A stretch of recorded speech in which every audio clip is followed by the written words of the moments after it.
From what I heard, you had a lesson with Andrea where you learned the Ponziani opening, right? Yeah. Do you remember much from that lesson?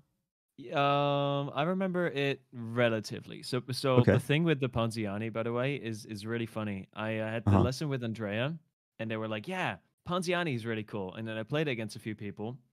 Then I had a new lesson with Nemo. I believe Oh. it was Nemo, and they were like, "Oh yeah, don't." Ah. um, Ultimately, it's up to you. Ponziani, I think it's a very effective opening against players below, like any rating below 2000, but it takes some work to understand like what you're supposed to do. right. So, I would go G3 with the knight. I think you mean Or F3. F3, F3, You F3. also have the ability to make moves. Oh. Oh, okay. So, yeah, I could you just do can, that. yeah. And then knight C6, And then that. C3. So, the whole point of Ponziani, you just want to take over the center. And I Mm-hmm. think this is aligned with kind of your understanding of the opening. You want to get two pawns in the center, have good control, have nice development. Now, when you play this opening, there's a few things you kind of have to be ready for. Is what happens when black attacks your pawn, either knight f6 or d5. Um. And I'll go through. Um, so, first of all, if black doesn't attack your pawn, like a lot of times black might play a move like d6 or bishop c5. These are like I'll call them the beginner moves. First of all, Okay. bishop c5, it's an attempt to prevent you from playing d4. It actually makes d4 stronger because you attack the bishop and your pawn is supported 3 times. And if black Ah. goes for the trade, if they try taking on d4 again, you're going to be winning material because you'll have the last capture. Yeah. On top of that, black's going to have to move the bishop again. If they play some check, you just complete developing and you have really nice center. Everything's defended. Um, I play this a lot. Like when I stream chess and play against viewers or noobs online, I'll get this position a decent amount, and players will walk into the trap after d6. I'll play d5. They'll move their knights, and now white to move and win a piece. Uh, that right? Very good. Yeah, queen a4, the same tactic as Yeah. previously in the Sicilian position. So yeah, this queen a4 move will come up a lot, also in Ponziani. Yeah. That's good. If they play d6, you just play d4. It's like if they don't challenge you, you play d4. Yeah. I'll show you one trap from here, which is kind of a nice one. Let's imagine they play knight f6. The move I really Right. enjoy playing here Okay. is pawn h3, which looks a bit strange, but the point is you're preventing the bishop from developing actively. Mm. And if they want to develop to e6, you fork them. Right. So Okay. that's a simple trap. The more complicated What? trap is what happens if they take your pawn. Yeah, I was gonna say, what if they just take it?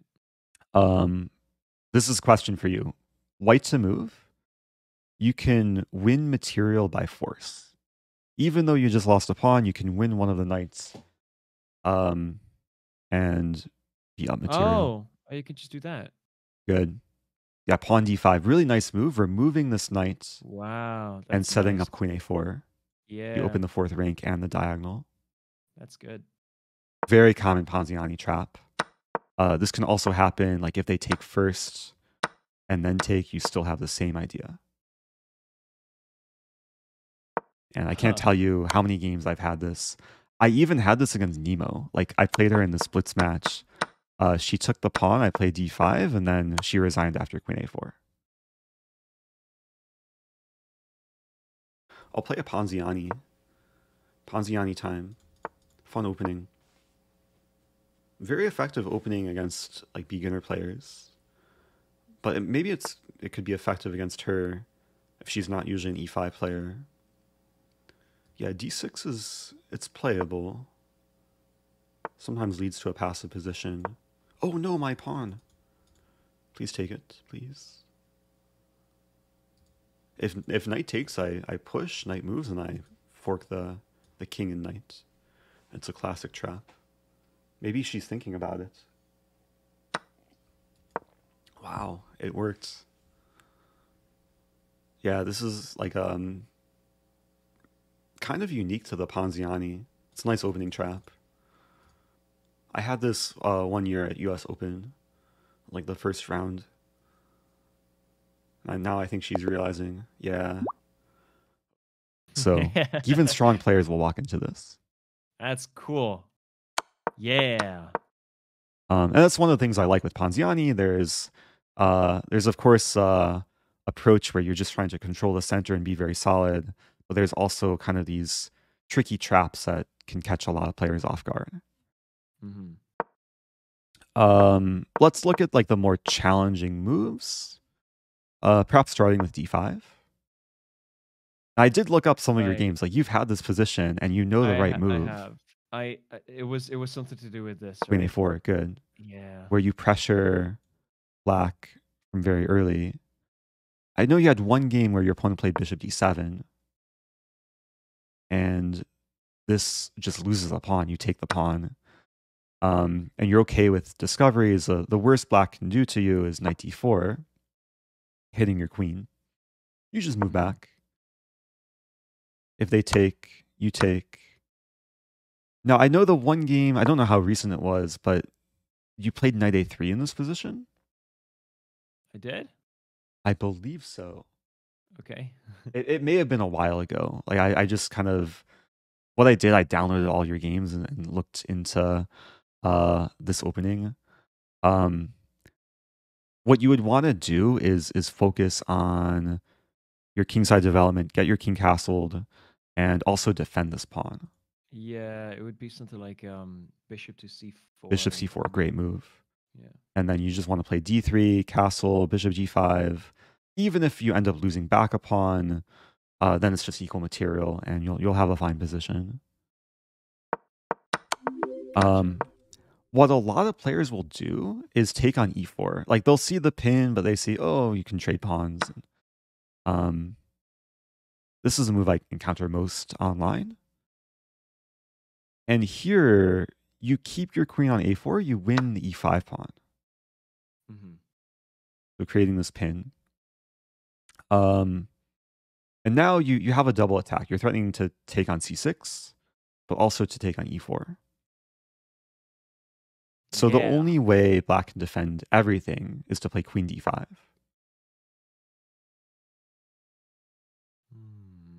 So defend. This is actually a very multi-purpose move: defending, attacking.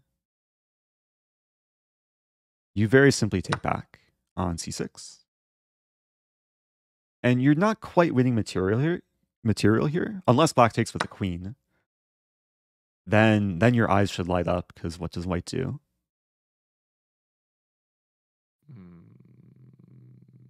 Oh, bishop to b5. Bishop b5, bingo, and you win the queen. So black would have to take with a pawn. And then the problem for black is the structure is really, really weak. C6 is weak, e4 is weak. And okay, I'm starting to like the Ponziani more now. That's my goal, is to make you like it, to give you some confidence, to prove all the doubters wrong. Yeah. And you continue here with bishop c4. Black doesn't have time to develop the minor pieces because the queen's hit. You're still pressuring the pawn, so the queen has to stay defending this pawn. Black might play a move like this. Then you just castle, get your rook in. There's a concept in chess, it's called developing with tempo, or developing with attack, where you bring in pieces to the game while making threats. So bishop c4 was developing with tempo. Rook e1 will develop, and it gives you time, and it slows down the opponent from completing their own development. And a plan like this and this, black's gonna be under major, major pressure. Right. So, I know we're going through like a lot of different lines, but that was basically after d5, queen a4. I think you know enough to look forward to going into that. If black doesn't play d5, The most common move is knight f6, which I've seen you've had a lot of games in, and you've never played the right move in this position. Oh, okay. I think you've usually like been concerned about your pawn. You've played either like d3 or queen c2 and just trying to like be solid. The rule in Ponziani, if black doesn't play d5, you play d4, no matter what. So d5 is met with queen a4. Everything else is met with d4. So knight f6, Gotcha. you play d4. And you are allowing black to win a pawn, but you're going to win it straight back. So the two main moves here for black are either takes or takes. Whatever black does, you're going to push a pawn forward Push and the other one. attack one of the knights. Yeah. So let me test you. If black takes this pawn, what do you do? Push to d5. Yeah. And if black takes this pawn, You push to e5. awesome. Let's start with this line. Okay. Because I think it's most common. You'll push to e5. I can't tell you how many times I've had this position where black will go wrong because there's only one good knight move for black, which a lot of players just don't play. I'll actually pose this to you as a question. Like, if you were black, what would you do with your knight?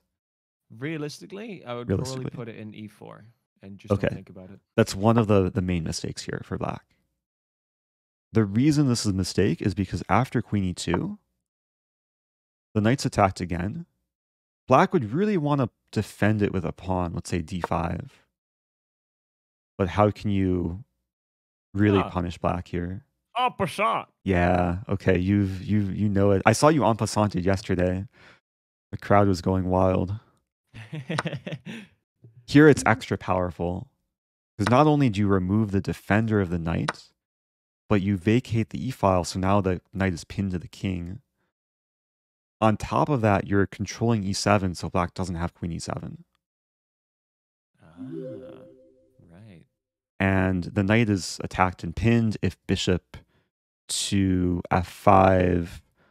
I'm actually trying to remember. I think just knight d2, and you're going to win the knight. Black doesn't have another way to defend. Right. So after queen e2, black's already in trouble. If they play knight c5, you take. Again, you keep your initiative, you keep making threats, and knight's being kicked around to some awkward square. If here, you can fork. And yeah, you're actually not winning material here because knight d4, but you can trade and just you're fully dominating the center with a great position. So that's cool. That's very, very cool. Yeah, again, one of the reasons why I like Ponziani is there's so many ways for black to go wrong. If black plays like this move, or this move, you just take. And you have really nice center pawns, very easy development. Same thing with queen e7, which a lot of players will play thinking they're so clever, like they're pinning your pawn, they're attacking it twice.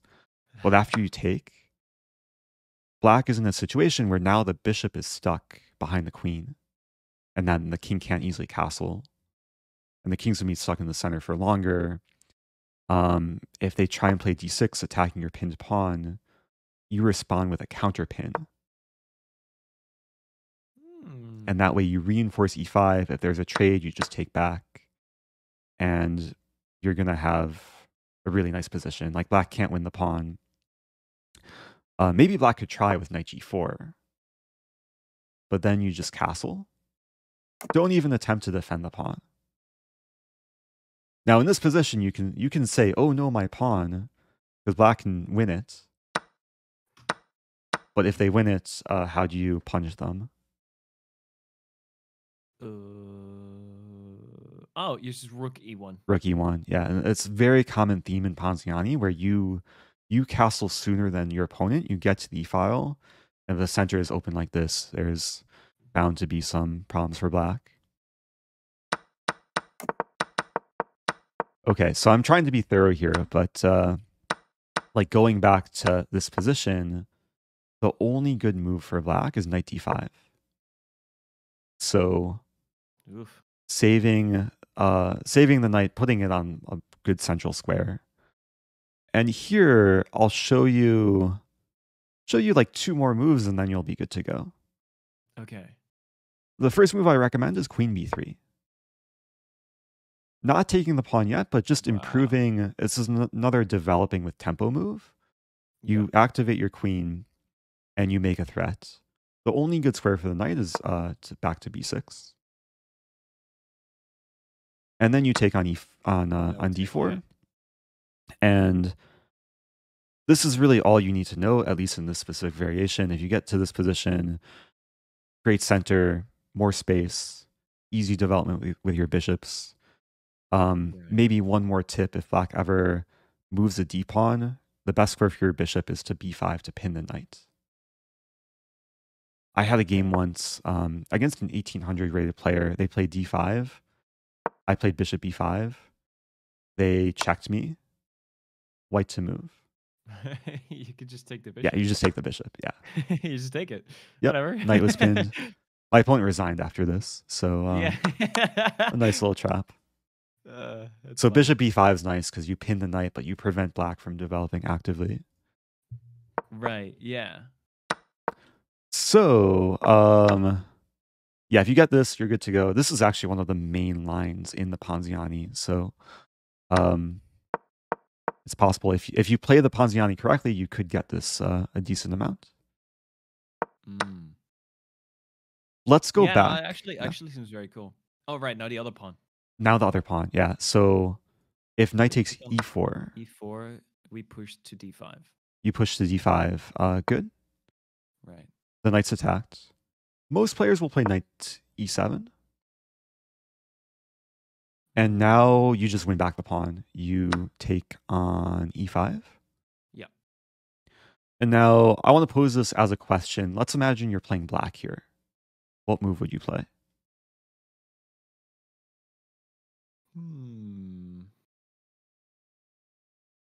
Maybe either d6 or probably d6.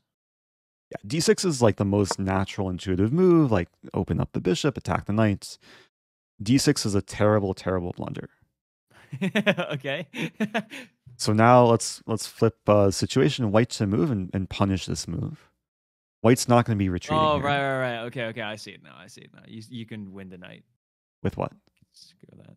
Okay, so good. It's good you remember queen a4. You actually have a better move here.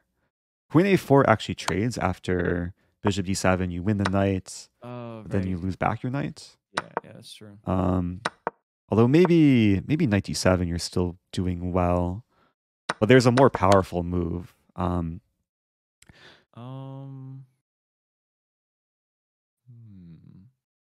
See, this is scary, right? Maybe. I'm not against this because bling bling bling. Nah. I feel like it's something to do with check. Good. You have the right idea. It's just about Okay. kind of being confident with execution. Right. To try and make things as simple as possible, you're checking the king. Only way for black to get out of check is to block. You're controlling both these squares more times than black. So if black plays c6, oh, actually, first of all, if black plays bishop d7, you take. Okay. And then you're going to win the queen. Yeah, that's true. If c6, you can take. And now you leave your knight undefended, but if takes, this is where things get really fun. White to move. You have that. Yeah, you just take. And you're going to be making a new queen. If bishop here. Yeah. Your queen. I would say. You could also take first. I would say take first because if. Oh, I guess they can take with the. Oh no, they can't take with the king. There's so many ways to win this. Like takes on d7 or takes and making a new queen. Everything works. The reason why I like to take here is because after takes, it's immediately mate. Oh, right. They can't take. But if you want to like, there's so many ways to torture black too. Like you could take and takes, and then you make a queen, and then you have two queens, and black's already dead here. Yeah. The best try for black is to take back with pawn. But then you have time just to win material on c6. You take. you set up the discovery. And if there's a trade, this is a really nice tactic. Oh wow. Oh, that's a And the lot. knight's Yeah, hanging that's a lot. too. Yeah. And if here, you actually don't take the rook because then black gets the bishop Yeah, for it. You because just take the then knight. yeah, if you take the rook, you're only up 2 points, and then the knight is Knight is 3, 3. right? Yeah. Yeah. I actually want to test you one move further. Queen e7. What would you play? Um. Hmm. I might just do queen e2. Queen e2, completely fine. If you want it to be tricky, castling is a cool move where you say, "Oh no, my bishop," but you win the queen. So Oh yeah, yeah, yeah. you I wasted forgot about it. that. You're right. So I think casting is a bit more useful because you get out of the pin and you set Castling up is smart. I like rook that. e1. So whenever the king and queen are aligned like this and the file's open, just try and get your rook to the e file as quickly as possible. Yep. Anyway, yeah, someone is That was pointing out in my cool. chat that I like the c7 is castling winning. one. That was cool. Yeah, yeah. There's like so many of these ideas will come up in different types of positions, but even different types of openings. So Yeah. going back to actually going back like to this key position, we were just looking at takes, pawn push. Here you take back. So it's a blunder for black to play d6 because of bishop b5. If I black guess we knows have what they're f6 then. doing. Sorry? I guess we have f6 then. There's Right? f6. But this would actually f6 is kind of interesting. I'd really want to punish this move, like looking for queen h5, but then there's g6, so let me see if there's any way to punish this move immediately. Yeah, with f6, you just move back, and this Okay. pawn is a bit out of place, and you just want Right. to play bishop d3 and Great castling. teacher. I Yeah. want one too. And then you're just in a better position. Exactly, like you're gonna have more potential to attack. Like you're gonna castle sooner. If knight g6, which is probably the best move for black, again you just takes bishop d3 castling. Very stable position, nothing much to worry about. Really? Because now Oh, they do his have the H file file. is That's yeah. true, but you're That's attacking the knight, okay. so the knight will probably move back. um yeah, I remember this is reminiscent of what we looked at earlier. Mm-hmm. You're okay castling into this because worst case scenario, you just play h3 and they can't really do much. And the Right. prospect of rook e1 is much more powerful. You're also bishop f4 if you want to be solid. Of course, depending what black does. If black tries to win the pawn, then the knight's left undefended, aligned with your queen. You actually have a nice kind of tactical shot here. Bishop takes g6. Yeah, I was thinking that. I was thinking that. It looks good. And yeah, then I mean black's really underdeveloped. Rook e1's coming. The knight's attacked. Life is really good here. So I tried to give you like the Ponziani in a nutshell. I know we went kind of deep into Lavi's lines. You're more than welcome to like review this. Will all be saved in the VOD too. But I'd I'll recommend like definitely trying it rewatch it all. out in practice. Yeah, I'm definitely gonna try the Ponziani a little bit more now. Cool. Rewatch the VOD. Really, just don't do the wrong move in the Ponziani, because I feel like I have played the Ponziani before. I feel like I just don't necessarily make the right move at the right time. That's why I wasn't too keen on it yet. Yeah, sometimes when learning a new opening, if you go wrong early, then you're just left in an unpleasant situation. But if you know the right ideas and kind of the right sequences, then it can be a lot more enjoyable to play. And a lot of it is just putting in like the practice, like getting it in your games. If you run into something you weren't sure what to do or not so comfortable with, try to make note of it. If you have questions, feel free to just reach out. But it'd be cool to like see you playing this in games and just see how it goes. Yeah.